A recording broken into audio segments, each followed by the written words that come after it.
안녕하세요. 저는 서스틴베스트의 대표를 맡고 있는 유영재입니다. 또한 저는 한국기업 거버넌스 포럼의 회장을 맡고 있기도 합니다. 요즘에 그 ESG라는 이슈가 참으로 핫한 이슈인 것 같습니다. 그래서 오늘 저하고 함께 ESG 투자와 ESG 경영은 무엇인지에 대해서 같이 한번 생각해보는 시간을 갖도록 하겠습니다.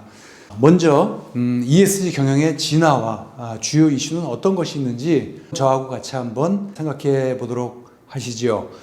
이제 저하고 함께 같이 타임머신을 타고 1910년도로 한번 같이 가보도록 하겠습니다. 자, 이 사진은 찰리 채플린 주연의 모던 타임스라는 영화의 한 장면입니다. 이 영화는 19세기 말 20세기 초를 시대적 배경으로 하고 있고요.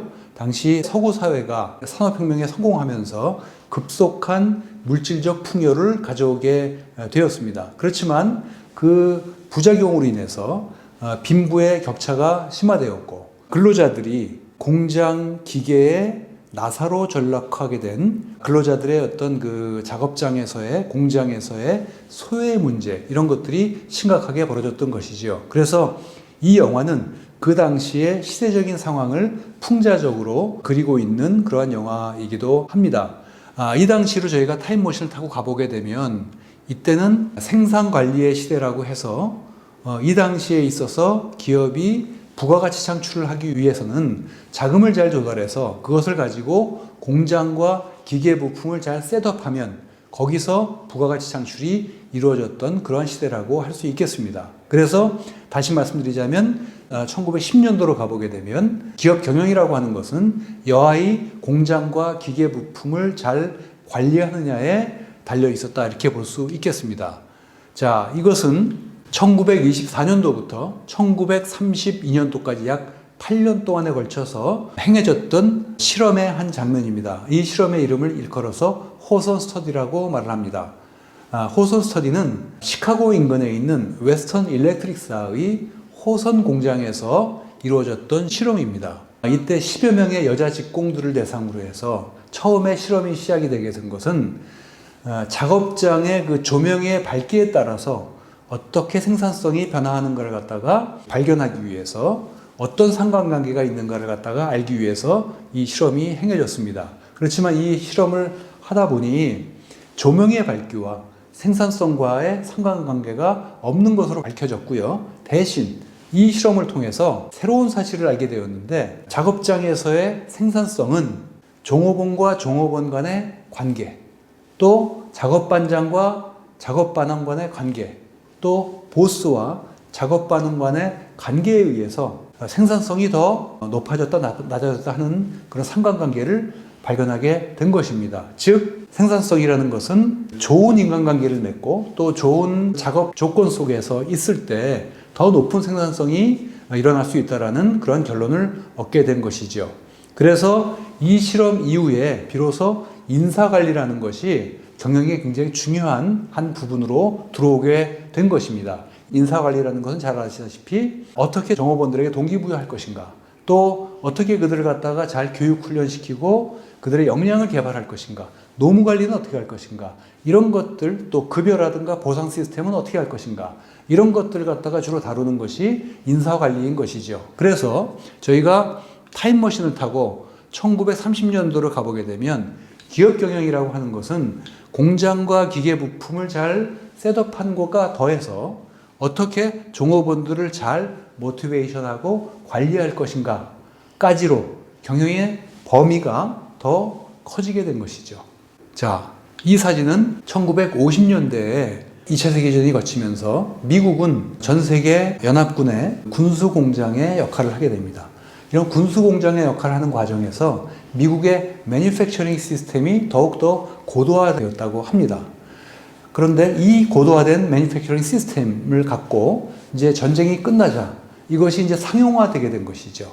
그러면서 여러 가지 생필품이라든가 우리가 쓰는 이런 여러 제품 속에 제품 생산하는 과정에 그런 고도화된 매니팩처링 시스템이 접목이 되면서 인류 역사상 처음으로 공급이 수요보다 더 초과되는, 따라서 소비자가, 즉 바이어가 시장을 주도하는 이른바 바이어스 마켓이 출현하게 됐다고 합니다.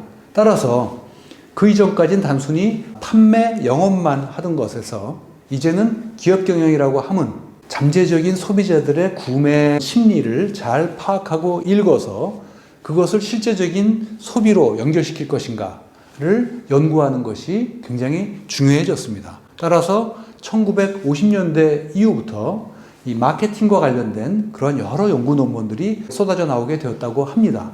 따라서 기업 경영이라고 하는 것은 1950년대는 공장과 기계 부품과 또 종업원과 소비자까지 관리하게 되는 그러한 시대로 더욱더 영역이 넓어졌다, 이렇게 볼 수 있겠습니다. 자, 이 사진은 1970년대, 80년대의 유명한 사진들입니다. 왼쪽 상단에 있는 이 사진은 1972년도에 퓰리처상을 수상했던 사진입니다. 이 사진은 월남전을 배경으로 하고 있는데요. 월남전의 당시 미국의 그 월남 전쟁에 대해서 전 세계 그 시민들의 어떻게 보면 여론은 별로 그렇게 좋지는 않았습니다. 그래서 반전 운동이 많이 일어났죠. 이런 상황 속에서 이 사진은 뭐냐면 미군이 쏜 네이팜탄이 베트남 민가에 떨어졌고 그 민가가 불나면서 잠자고 있던 당시 9살 난 이 소녀의 이름이 킴 푹이라고 합니다. 9살 난 소녀가 잠을 자고 있다가 집에 불이 나니까 또 이불에 물이 붙으면서 입고 있던 옷을 다 벗어던지고 거리로 뛰쳐나오게 됩니다. AP통신의 기자가 이것을 찍어서 전 세계로 타전하게 됩니다.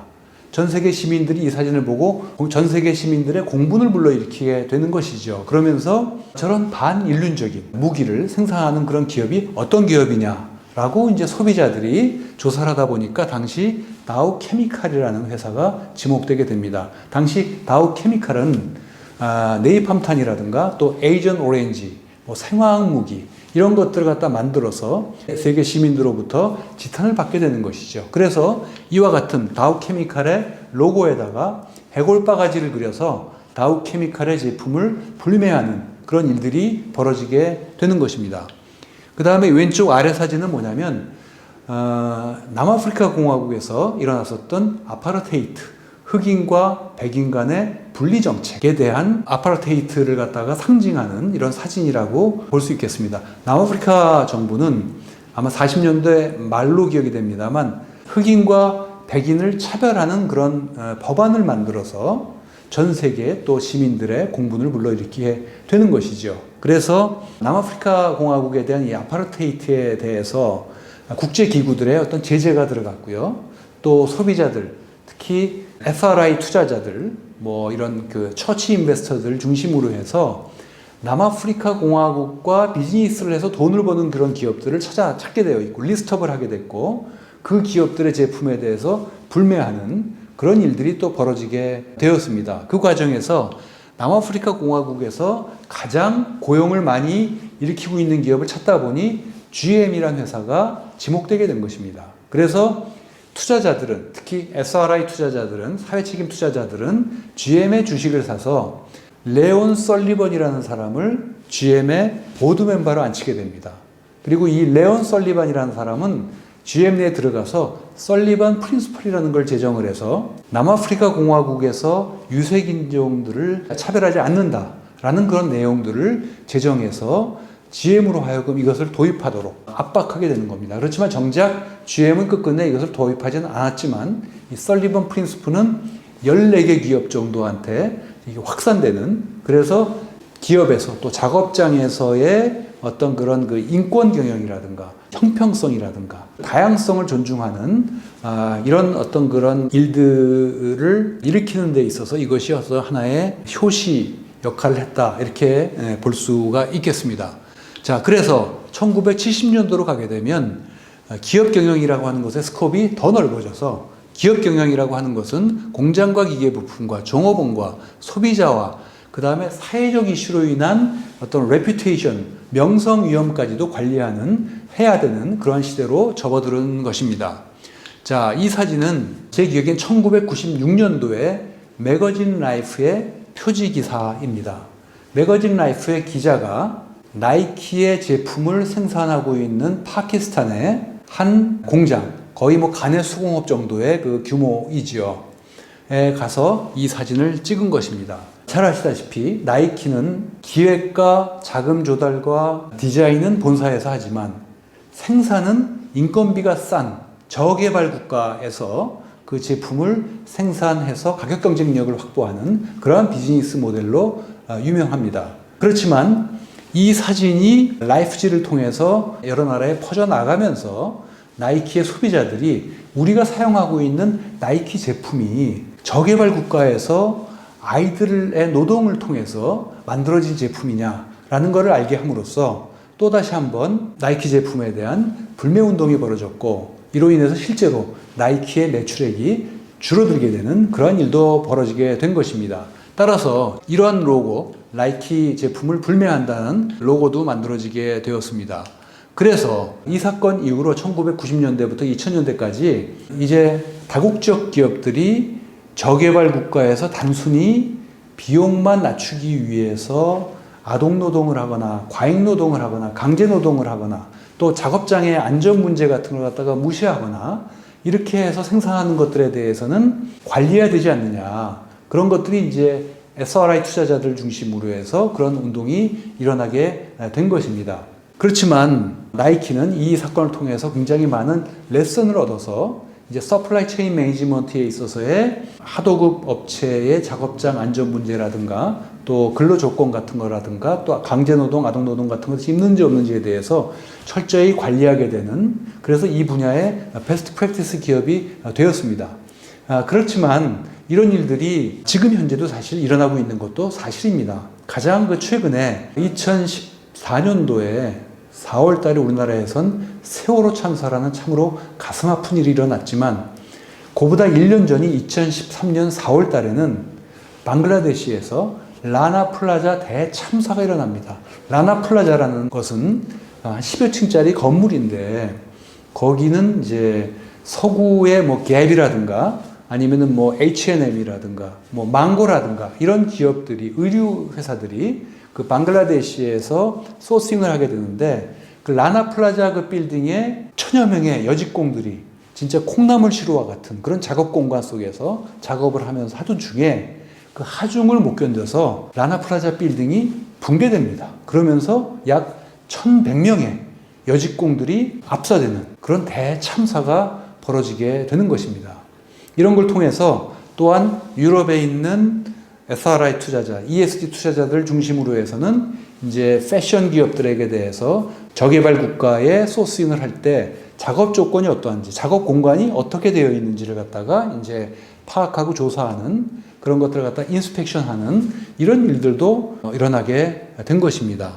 자, 이 사진은 2001년 12월 달로 기억이 됩니다만 터졌던 엔론 회계 분식 사건입니다. 이 사건은 사실 당시에 엄청난 센세이션을 불러일으키게 됩니다. 엔론은 이 사건이 터지기 전에 그 1년 전만 해도 2000년도 12월 달 기준으로 보게 되면 엔론의 매출액은 약 1100억 달러 정도에 달했고요.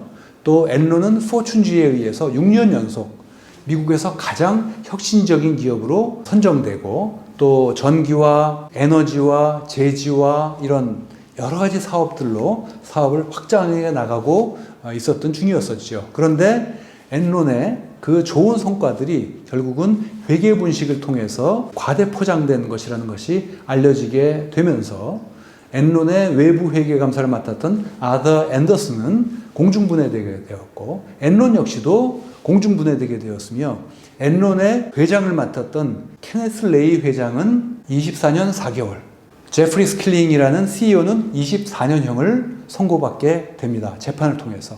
이 재판을 받는 도중에 케네스 레이 회장은 심장마비로 사망하게 되었고요. 제프리 스킬링은 약 16년 정도를 복역하고 출소하게 됩니다. 엔론이 회계 분식했던 그 당시 규모가 우리나라 돈으로 한 1조 2천억 정도 되는 거로 알고 있습니다.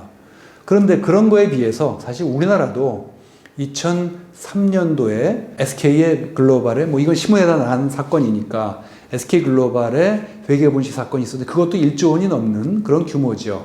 그런데 미국 같은 경우에는 이런 회계분식 사건에 대해서 엄청나게 심각한 범죄로 이걸 파악을 해서 중형을 부과하게 되는 데 비해서 우리나라의 어떤 그 소위 말해서 대기업 집단의 이런 회계분식 사건이라든가 또 또 오너 일가의 횡령 배임에 대해서는 우리나라는 굉장히 관대하죠.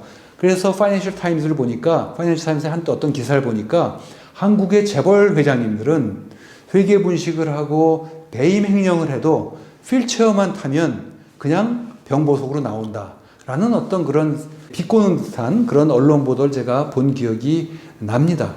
어쨌든 간에 이 엔론 사건을 통해서 또 연이어서 월드컴 사건이라는 회계 분식 사건이 터지면서 이제 2000년도부터 corporate governance라는 것이 굉장히 중요한 그런 이슈로 부각되게 됩니다. 그래서 기업 경영이라고 하는 것은 공장과 기계 부품, 종업원, 소비자, 레퓨테이션 관리, 협력사 관리, 또 기업 거버넌스까지 또 신경 쓰고 관리해야 되는 것으로 이렇게 스코프이 점점 더 확산되게 된 것입니다.